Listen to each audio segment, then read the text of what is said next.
কম্পিটিশনের যোগে শুধু সার্টিফিকেট দিয়ে আসলে কাজ হয় না, তার সাথে সাথে নিজে প্রেজেন্টেবল হইতে হয়।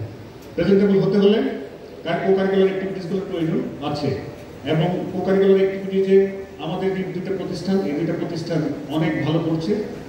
শুধুমাত্র ঢাকা-ছড়ি না, জেলা পর্যায়ে, বিভাগীয় পর্যায়ে এবং জাতীয় পর্যায়ে আমাদের প্রতিষ্ঠানের শিক্ষার্থীবৃন্দ ভালো ফলাফল বয়ে আনছে আমাদের জন্য, এবং পরবর্তীতে আরো ভালো ফলাফল বয়ে আনবে বলে আমি প্রত্যাশা। বসুন্ধরা টিস্যু, অশুদ্ধতার বিরুদ্ধে এক বিন্দুও ছাড় নয়।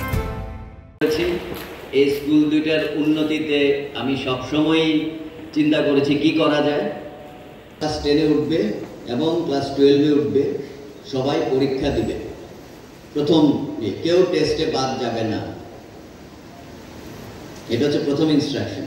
দ্বিতীয় ইনস্ট্রাকশন, সবাই পাস করতে হবে, একজনও ফেল করতে পারবে না।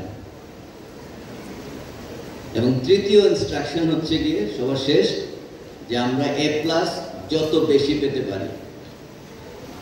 আমরা ধাপে ধাপে আগাবো। A+ একটি প্রতিষ্ঠানের মানদণ্ড হতে পারে না।